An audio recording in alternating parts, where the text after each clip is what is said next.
I'm back in the woodland, and as you can see, whoa, wrong way. That's the bridge that I showed on my last video that me and my dad made over 10-11 years ago, and it's falling to bits. I'm going to try and walk over it. Right? This is serious job, this, right? I'm a bit wary of doing it, I can't deny it, because it's gone very, very soft, so fingers crossed. So let's have a go.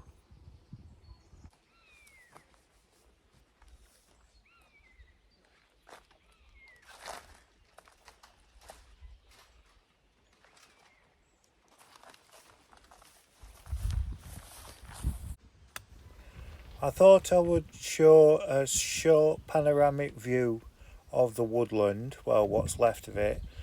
We had it cut out roughly 2 years ago, and we got it replanted about 6 months later. So it's all starting to grow now. The trees are pretty high, they're about waist high. So I thought I would, like I said, do a panoramic view, show you it all, so I hope you enjoy.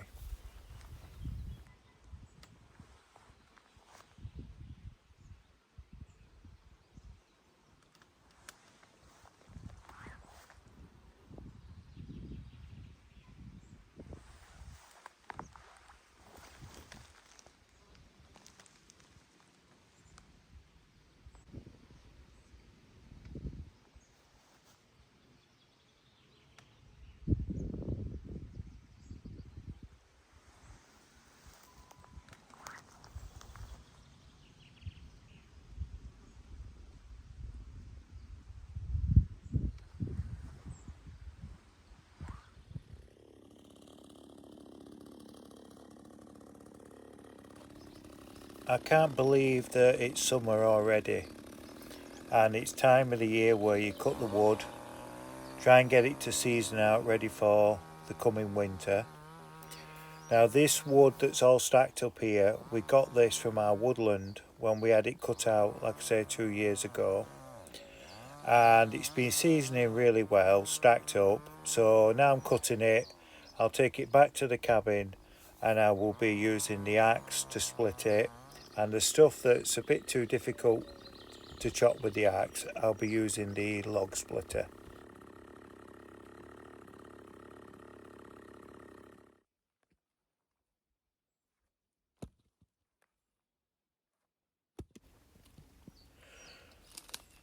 Chopping that wood really took it out of me, so I decided to have a short break, refresh myself, pull myself together a little bit. I felt really tired. It was midday and it's been absolutely burning sun. So as you can see now, I'm stacking up the wood. When the trolley's full, I'll be pulling it back to the cabin, and then I will be splitting the wood.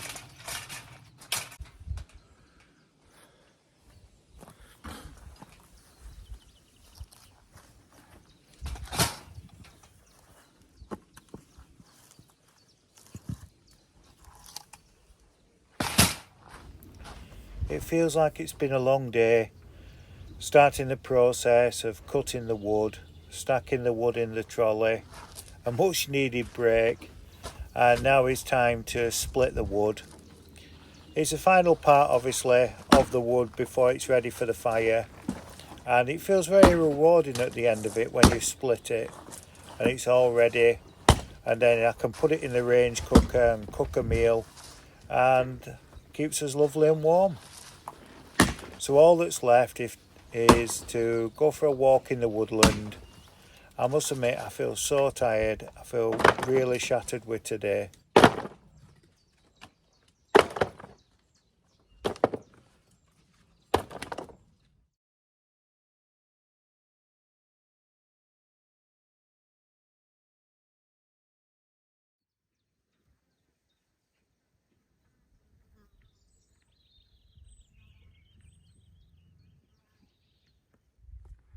I've been finding it hard for the last few months.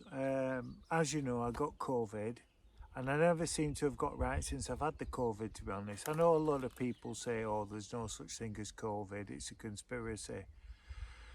I'll be honest with you, when I had COVID, or whatever it was, I was really ill. I couldn't breathe, I couldn't get air in my lungs, I was in a bad way. It was nothing like any cold or flu that I'd had before. It was completely different, and I'll be honest with you, I were really frightened at one point, and I thought, well, do I ring a doctor's? Do I ring an ambulance? And I was ready to do that, but I wanted to look after my animals. It sounds a bit daft. I love my animals, so I persevered and I got through it, and it were tough, to be honest. It lasted 2 or 3 weeks altogether, and I struggled with it.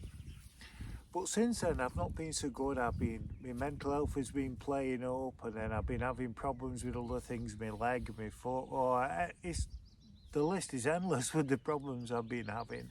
The one thing that has been very, very lucky, in the last 6 months, I've only had a couple of fits with my epilepsy. I've been really lucky with that, because at one point I was having them every 2 minutes. So hopefully I've turned the corner with that, and I'm on the right road where that's concerned. But looking back, how things have changed for me. Kevin lives here now, as you know, and he's a great help, Kevin. He really is. He just knuckles down and he gets stuff done, and he just gets up when he wants, and he just potters about and does jobs, and he's a real great help, and he's a really good friend. And a few people asked me how I knew Kevin. Well, I've known Kevin since I was about 17, because when I had the nervous breakdown, I got transferred from Bolton in Lancashire, where I'm from, all the way to Yorkshire. So I went to a rehab centre in Barnsley, and Kevin used to live, well, actually Kevin's brother is called Marcus, and I used to share a flat in the rehab centre with Marcus. He were a mucky bugger, and I used to share a flat with him. Well, Kevin is his brother, obviously, and he used to live at some flats up at the top, private flats up at the top of the road from us, and he used to come down every day to see Marcus, and then I got to know him, like, and then we ended up doing loads of stuff. We ended up going places, pub crawls, or we used to do all sorts, get up to all sorts of stuff. We used to go to nightclubs and everything. It was great. And then I met the wife, and then one thing led to another, got married, and then you kind of drift away from your friends a bit. You know, it don't make it right, but you do kind of drift away. And I regret that where Kevin's concerned. I used to go through sometimes and visit him on a Monday, but that like dwindled out in time, especially when I moved to Peniglen. And it's like in the later years, I didn't really speak much to him. He'd ring me every so often, and I'd try and ring him, and he were always poorly, so he never answered the phone. And then suddenly, about 8 months ago, he contacted me. He said he weren't so good, and he said, could he come up here and have a bit of a break? And I says, yeah, that'd be great, yeah. And when he come that way, he didn't want to go.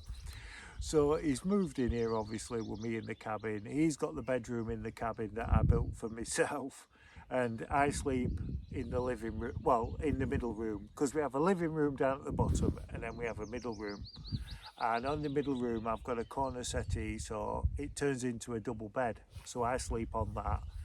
And then maybe next year after my operation, at the back of the cabin, then I might make a small room there. I only need a small room, and then I've got my own bedroom then. But eventually, I'm wanting to build a cabin in the woodland, and I live in that, like, and then Kevin will have that, the one that he's in now. So that's a long-term plan, but there's no rush for that. But I do want to, as soon as I can, get that room at the back done. I've got privacy then, you know. So, but I've still not heard nothing off the hospital. So they were supposed to be getting back to me, letting me know about the final date for the operation. I've still not heard now, so I'm going to have to ring them. So that's about it, really. I know I keep saying that's about it, but that's about it, really. So I just want to thank everyone for all the support they've given me. I'm trying to make videos slightly different. They might be good, they might be bad. I don't really know. You'll be the judge of that. I just wanted to mix things up. People asked me to do a bit more talking. I'm moving my arms all over here, aren't I? So people asked me to do a bit more talking on the videos like I used to do. But we're being unwell, because I am having trouble with my bipolar at the moment, and I'm very juddery, and I'm not flowing very well with my thoughts, so I'm sorry for that. But I want to thank everybody for the kind support they've given me. And you know who you are. You've all helped me. You've all texted me. You've rung me. You've done all sorts. You've been great, honestly. And you're really good friends I've got out there who has contacted me and everything. Now, before I go, we have a Patreon section to this channel. Now there's a link in the description below, plus you might get, if I can do it right, you might get a link that comes above the video in the next few minutes, and it's a link to Patreon. We're doing a 7-day free trial, so you can go on it, watch all the videos and photos. I think there's about 80 odd videos on it and 100 and some odd photos on. We're trying to put something on every day, pictures and write-ups and all sorts of videos, all sorts. So there's something goes on every day. If you want to go on it, great, sign up. If you at the end of your 7-day free trial, if it's not for you, just cancel. It's not going to cost you now. If you stayed on, I really would appreciate it, but that's your choice. And it starts at £2 a month. You get everything for £2 a month, and all money raised goes back into the channel towards buying building materials for all the building projects. We've got all sorts planned. We're going to have some chickens when I've had my operation on my foot. We're going to get some geese. We're going to do all sorts. It's going to be brilliant. We're going to grow veg. So everything costs money, obviously. So all money raised goes back into the channel. And just before I go, this little bit's for my dad, this, right?